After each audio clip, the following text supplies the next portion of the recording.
Verbo, classe gramatical com estudo um pouco mais extenso, porém vou resumir para você compreender de forma simples. Verbo é a palavra que indica ação, estado, no caso de verbos de ligação, ou fenômeno da natureza. Ele sempre será núcleo da função sintática verbal ou verbo nominal. Sua variação, suas flexões, são em número, pessoa, no caso, primeira, segunda e terceira pessoa, tempo, presente, pretérito, futuro, modo, indicativo, imperativo ou subjuntivo, ou ainda flexão de voz, voz passiva, ativa e reflexiva. Quanto às formas nominais dos verbos, são três. Infinitivo, que dá nome ao processo verbal, uma espécie de substantivo, que é caracterizado pela sua terminação em R. É o verbo na sua forma normal, na sua forma mais comum. Exemplo, cantar, vender, partir. Gerúndio, cuja terminação é o NDO, indica a circunstância da ação ocorrendo no momento presente. Isso é uma espécie de um advérbio, demonstra circunstância. Exemplo, cantando, vendendo, partindo. Muito cuidado com o uso do gerundismo, com o uso do gerúndio. Ele não deve ser utilizado em outros tempos verbais, a não ser no presente, pois ele vem para demonstrar a circunstância da ação ocorrendo no momento. Okay? O uso no futuro, por exemplo, estarei partindo, estarei cantando. Isto é feiura total. Não deve ser utilizado. É o chamado gerundismo. Particípio é a terceira forma nominal dos verbos, que tem terminação ado ou ido na sua forma regular. Indica resultado, característica do processo verbal concluído. É uma espécie de um adjetivo. Exemplo, cantado, vendido, partido. A forma no particípio, existem aquelas que são particípio, os verbos que têm particípio regular, particípio irregular. Alguns deles possuem as duas formas, são chamados os verbos abundantes, como citamos alguns exemplos aí que você vê na tela. Aceitar, que o particípio regular é aceitado, particípio irregular aceito, assim como também ganhar, particípio regular ganhado, particípio irregular ganho. Então esses verbos que estão na tela possuem mais de uma forma de particípio irregular e outra como irregular. Ok? São verbos abundantes. Alguns verbos, por sua vez, não possuem particípio regular, que é a forma padrão com terminação ado ou ido, possuindo apenas o particípio irregular, que é o caso dos verbos fazer e escrever, por exemplo.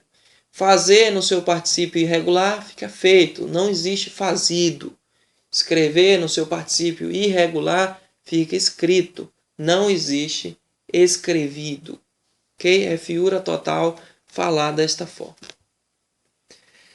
Vamos destacar também a questão das formas compostas dos verbos. Nem sempre quando estivermos diante de uma sentença, de uma expressão que contiver mais de um verbo, estaremos diante de uma locução verbal. Há duas formas compostas de utilizar os verbos. Pode ser uma locução verbal, que utiliza os verbos auxiliares ser, estar e outros. Os mais comuns são ser e estar. Nestes casos, se o verbo principal for abundante, somente utilizar o particípio irregular. Lembramos lá dos verbos abundantes. Acabei de falar. São aqueles que possuem sua forma nominal do particípio, tanto no regular quanto no irregular. Quando utilizarmos uma locução verbal, só podemos utilizar o verbo principal, e se ele for abundante, no particípio irregular. Alguns exemplos para você confirmar. Eu estou lendo Dom Casmurro. Nesse caso, lendo está no gerúndio. Está, neste caso aí, dando uma circunstância para o que está ocorrendo no momento. Apesar de eu não estar lendo, é apenas um exemplo. E Lula foi eleito em primeiro turno. Neste caso aí, vemos aí a questão do verbo foi, o verbo, neste caso aí, auxiliar, que está conjugado com o foi, e eleito, o verbo principal, que está no seu particípio irregular. A outra forma de formas compostas, outra maneira de ser considerada uma expressão de forma composta dos verbos é o tempo composto, onde se utiliza os verbos auxiliares, ter ou haver, somente esses dois. Nestes casos, se o verbo principal for abundante, somente utilizar o particípio regular. Diferente da locução verbal, que foi o particípio irregular, aqui utilizamos o particípio regular quando o verbo principal tiver as duas formas de particípio. Exemplos: ele havia dito que não viria. Outro exemplo: nós havíamos elegido o presidente com fé. Neste caso, percebemos claramente o verbo eleger no seu particípio regular, elegido. E existe, sim, o particípio regular. O verbo eleger tem as duas formas do particípio. Ok? Dando seguimento, vamos falar um pouco sobre vozes verbais. Em um próximo estudo ainda veremos com mais detalhes. Mas são 3 tipos de vozes verbais, são flexões dos verbos. Voz ativa, onde existirá a presença do sujeito ativo, aquele que pratica a ação verbal. Por exemplo, os engenheiros construíram o prédio. A ação de construir, quem foi ativo nisso? Os engenheiros. Executaram, praticaram a ação. Os alunos estudavam a matéria da prova. Mais uma vez, o verbo estudar tem um sujeito ativo, que são os alunos. Na voz passiva, é marcada pela presença do sujeito passivo, aquele que recebe, que sofre a ação verbal. Exemplos: o prédio foi construído pelos engenheiros. Logo, destacamos que o prédio é um sujeito que recebeu a ação verbal. A matéria da prova era estudada pelos alunos. Novamente, a matéria da prova é o sujeito passivo. A voz passiva ela também pode ser descrita de forma sintética, a qual utilizamos a partícula se, a passivadora.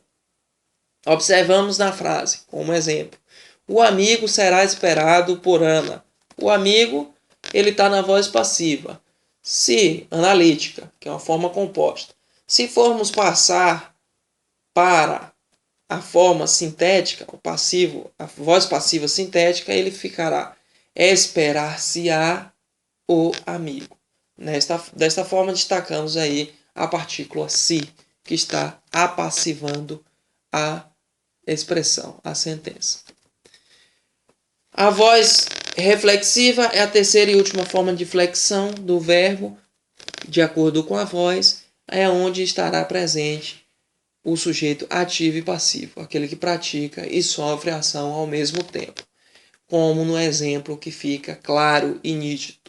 Juliana se cortou, ela cometeu, praticou e também, infelizmente, sofreu a ação. Ok? Continuaremos nas próximas aulas alguns detalhes a mais sobre verbo. Bons estudos.